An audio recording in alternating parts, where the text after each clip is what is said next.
AM. Delighted to say that Cliodhna O'Connor joins us now on the line as we look ahead to Dublin against Croke Park at Croke Park, Dublin against Cork at Croke Park on Sunday. Cliodhna, good morning to you. Morning, how are you? It's early, I'll get it right eventually. We spent a lot of time previewing the game this weekend, and it feels like most of our pundits are convincing themselves that Cork are going to get it done. Wishful thinking? I wouldn't say wishful thinking, but I don't think it's that simple, maybe. I don't think either team, Dublin or Cork, have been on fire this championship. Dublin have been sort of stuttering through a little bit. Donegal, Waterford in their group stages. The Armagh game was tough for them.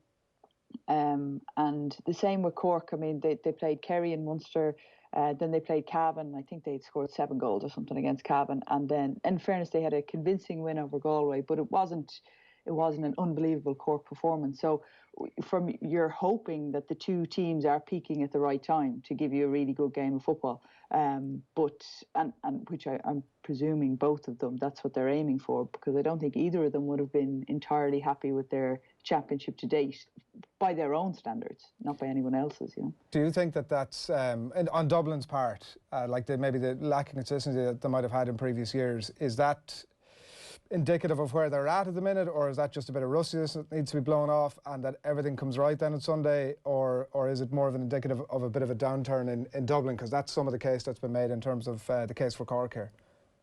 Yeah, I don't know. I think it's been a funny year for everybody, so it's very hard to know how to judge that form. Is it just with the stop-start nature of training, and some counties may have dealt with lockdown and in and out better than others, and held consistency better. So maybe they struggled. Maybe they struggled when they were apart and they had to train on their own. Who knows? But I do think that there's enough. It's not like there's a massive turnover of players. There's enough talent and experience there that they're now in an All-Ireland final and they're now playing Cork. So the recipe is all there for them to get it right, or to build up to a good performance. They've had a couple of games under the belt to get rid of any of the rustiness, I think. Have Dublin generally stepped up to the plate on All-Ireland football final day over the last few years? Are you seeing generally a better performance from them when it matters the most? Well, I think that's been the difference. You know, they lost 3 in a row, and I was part of my last year. We were 9 points ahead of Cork, and we managed to lose the game. So that's been one of the big differences with this team, is that on the big days when it really matters, when you're 2 points up or 2 points down, that you're able to stay in the game and you're able to make the good decisions on the ball.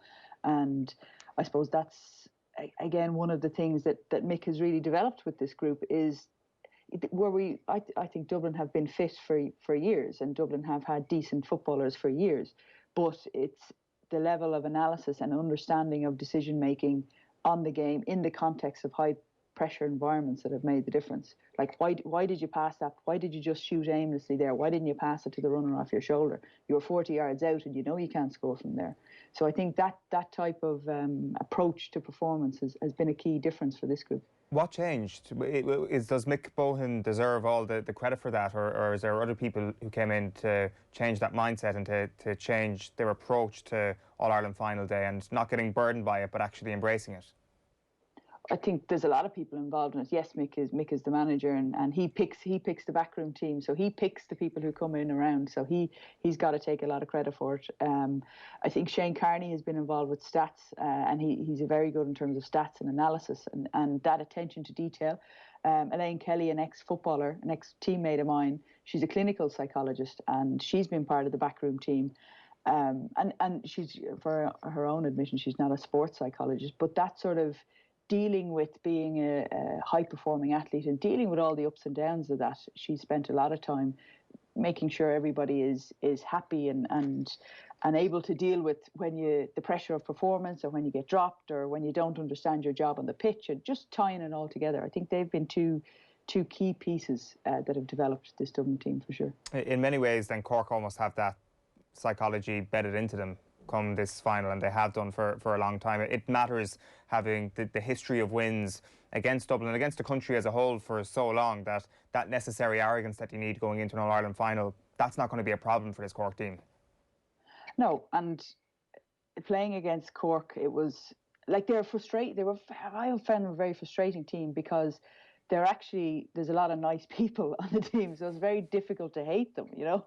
But they're when you play against them, they were champions for so long, and they're still one of the top teams in the country, but they do have that arrogance, and they're like they've good club setups and all of that. So Ciara O'Sullivan, Anya O'Sullivan, Doireann O'Sullivan, all of those, Saoirse Noonan, who's now soccer and Gaelic, Martina O'Brien, the goal, like they all have that confidence and swagger and belief that we are the Cork Ladies footballers, so therefore it should be no surprise if we're in an All-Ireland and winning All-Irelands, because that's what we do down here in Cork. And they've earned the right to have that confidence, I suppose.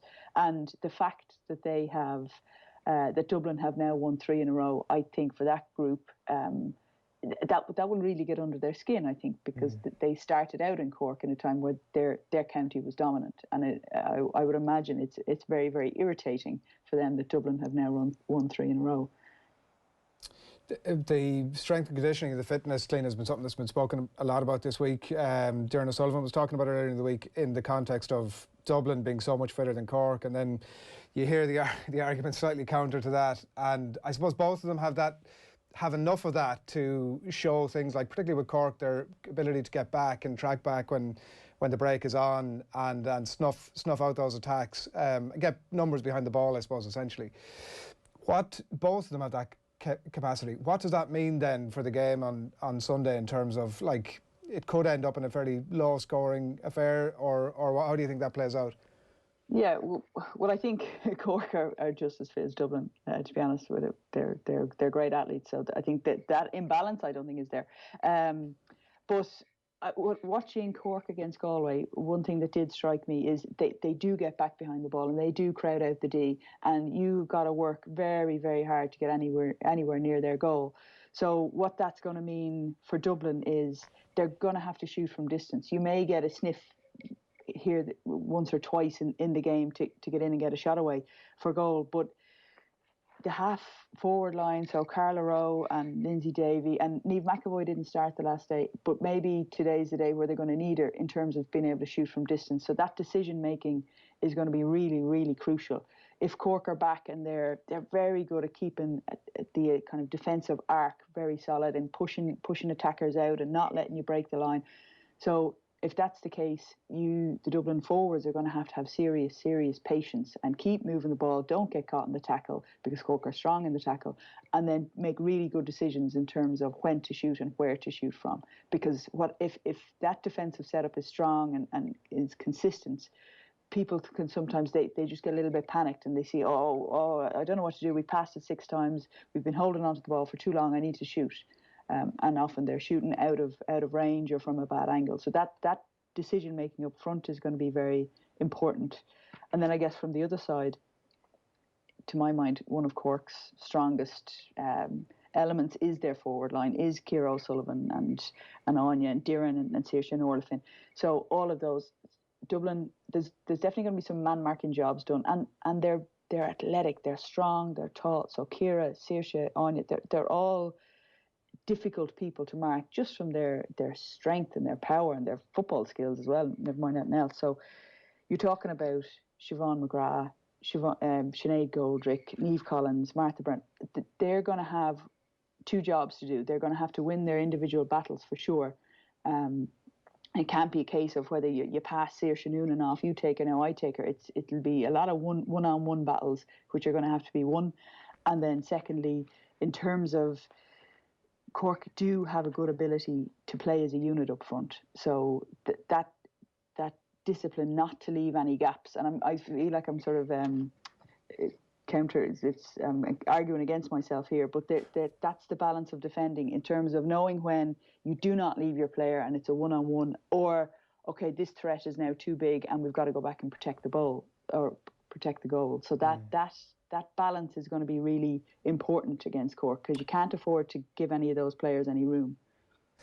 It was interesting. We've spoken to a lot of the players this year, and we've spoken to Mick Bohan about that win against Galway in the All-Ireland final last year, and there was a real sense of disappointment almost about the fact that the game was such a poor spectacle, that they felt that they had roles as ambassadors to actually have a better spectacle to talk about after an All-Ireland final last year, which was remarkable to hear from a team that had just won 3 in a row.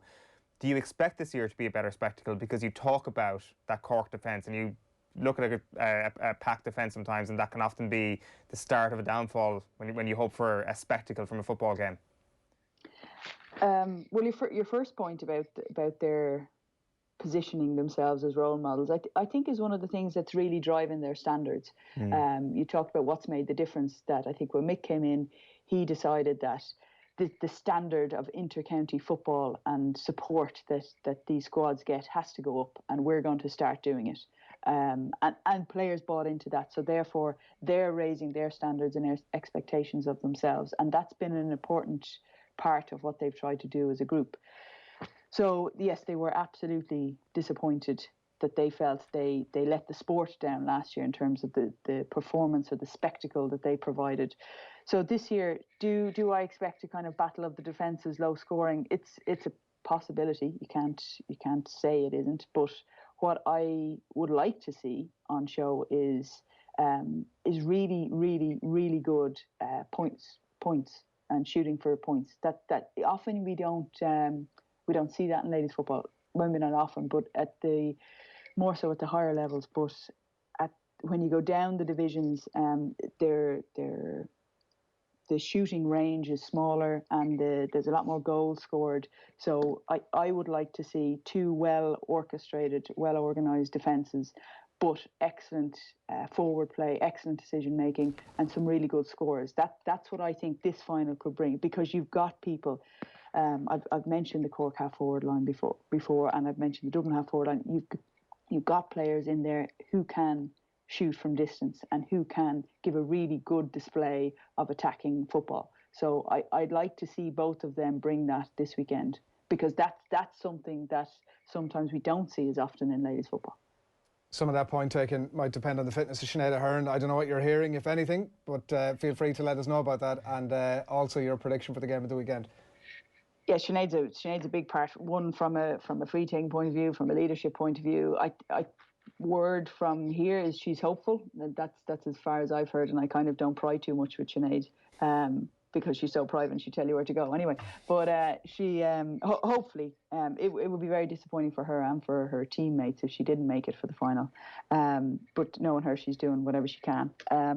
Prediction wise, I think Dublin will win by 2 or 3 points, and I think that I'm hoping that we get a really positive, tactically astute, but I suppose a showcase from these two teams, because they haven't met in the final in a year or two. So it's about time they did again, and it's about time they showed off their standard again.